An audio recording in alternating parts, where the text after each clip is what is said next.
সাহায্য করে অক্ষয় সাহায্য করে।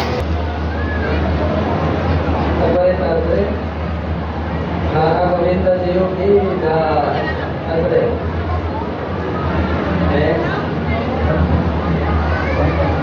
তারপরে স্বামী কাহা ইস্কন মন্দির প্রকল্প মন্দিরটা দাঁড়িয়ে গেছে এরকম করে। তারপরে এই মন্দিরের মিশন আমাদের উদ্দেশ্যটা কি? সনাতন ধর্মের মূল দর্শনের ভিত্তিতে বৈদিক সংস্কৃতির এক অনন্য নিদর্শন স্থাপন এবং পরমেশ্বর ভগবান শ্রীকৃষ্ণের সঙ্গে নিত্য সম্বন্ধ পুনঃপ্রতিষ্ঠার লক্ষ্যে জনসাধারণের আধ্যাত্মিক চেতনার বিকাশের মাধ্যমে বিশ্বের প্রকৃত কল্যাণ সাধন। তারপরে এটা হচ্ছে আমাদের মন্দিরের উদ্দেশ্য। মন্দিরে কি কি থাকছে? আমাদের নতুন মহারাজ শিশুনাথ ভক্তিময় নিতাই স্বামী মহারাজ বলেন দৃষ্টিনন্দন মন্দির আমরা তৈরি করবো, রাইট? দৃষ্টিনন্দন কত তলা বিশিষ্ট অতিথিশালা? 10 তলা এরকম বলে,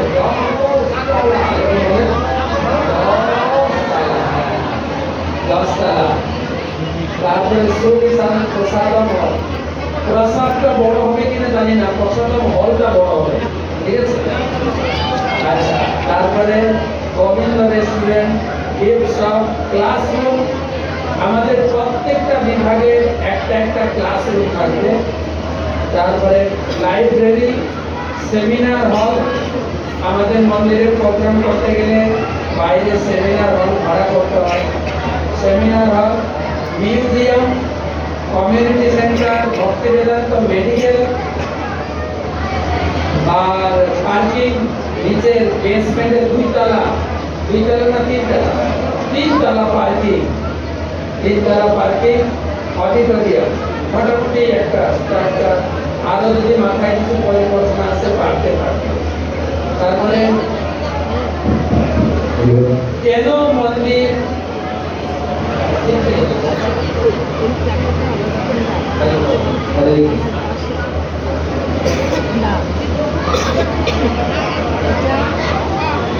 কেন এখানে এত বড় মন্দির লাগবে?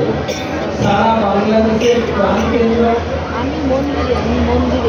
তারপরে এখানে রয়েছে 20টি বিভিন্ন ডিপার্টমেন্ট, প্রায় 200 কর্মচারী থাকার ব্যবস্থা। উৎসব অনুষ্ঠানে আপনারা জানেন উচ্চে পড়া ভিড়ের লোক সামলানো। আর রাজধানীর মন্দির কেন্দ্রীয় মন্দির হিসাবে একটা বড় মন্দির দরকার আছে। এরকম দৃশ্য হবে চারিদিক থেকে দেখতে হবে, সামনে পিছনে সাইডে। ও আবার ফাইন থেকে দেখবে। আর যদি ড্রোনে উড়ে যান ওখান থেকে দেখতে পাবেন। মন্দির নির্মাণে গানের গুরুত্ব। পিতামহস্য মূলত পুরাণ শ্রেষ্ঠ জানিত কারয়ের আত্মনসাধন বিষ্ণু মন্দির কারক। যিনি শ্রী বিষ্ণু মন্দির নির্মাণ করেন অথবা নির্মাণে অর্থ প্রদান করেন তার পিতৃকুলের উন্নত অষ্টকুলকে পরিত্যাগ করে। কত কুল? 8 কুল। আপনারা অর্থ দান করবেন, আমাদের অর্থ নেই, আমরা নির্মাণ করবো। তো আমরা আপনারা সবাই উদ্ধার পাবো। আর গীতায় ভগবান বলছেন দাতব্য বিধি দানম বিধি অনুপকারিণে দেশে কালে চ পাত্রে চ তদ্দানম সাত্বিকম স্থিত। দান করা কর্তব্য বলে মনে করে, কর্তব্য। আমি দেখাবো ইদানিং গুরু মহারাজ প্রত্যেকটি ক্লাসে যে সময় জয়েন করেছেন গুরু মহারাজ প্রত্যেকটি ক্লাসে গৃহস্থদের দান করা উচিত। সনাতন গোস্বামী, রূপ গোস্বামী 50% দান।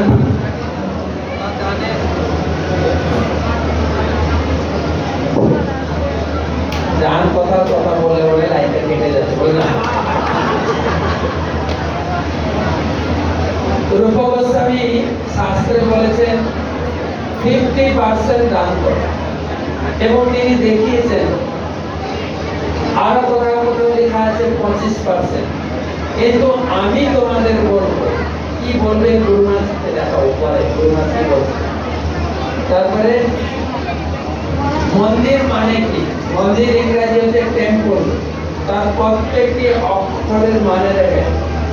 টি মানে ট্রাঙ্কুয়ালিটি, যেটা বলছে প্রশান্তি।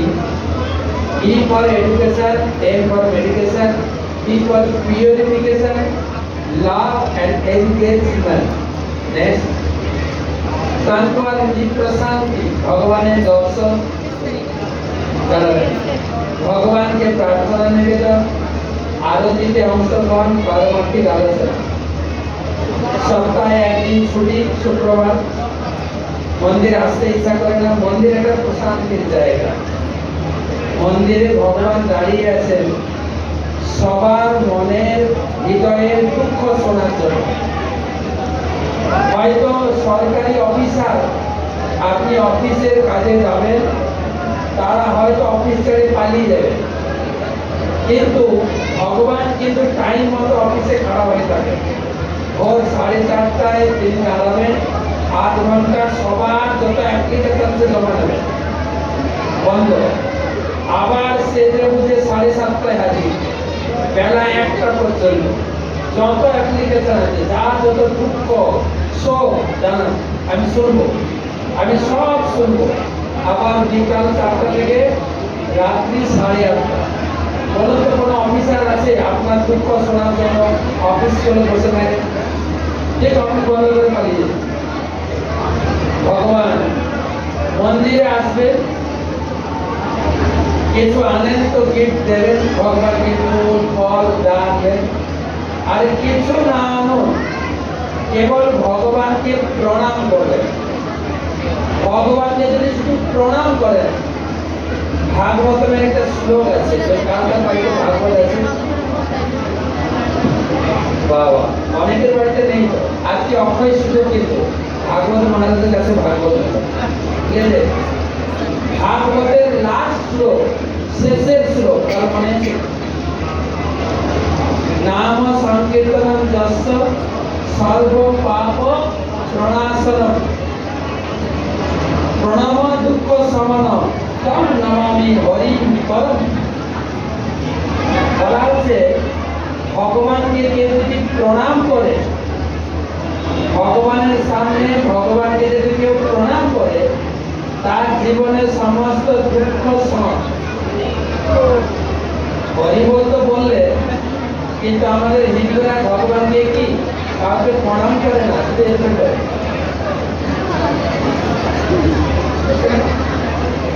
এই প্রণাম অন্যান্য কোনো ধর্মে নেই। সবাই তো কান ধরে মাথা ঠুকিয়ে প্রণাম করে, আর আমরা প্রণাম করবে ভগবান। একটা কাহিনী শোনাবো, শোনাবেন? অনেক খিদে লেগেছে, আমি খাইনি, কিন্তু আপনাদের কথা শুনিয়ে তারপরে যাবো। আমার খেতে তো একটা কৃষ্ণের মন্দির ছিল, আপনার এরকম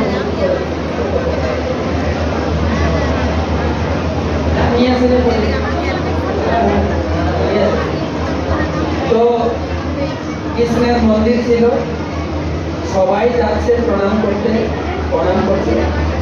একটা ইয়াং ছেলে, সে প্রণাম করতে গিয়ে ঠাকুরকে দেখে তার ভাব এসে গেছে, ভাব।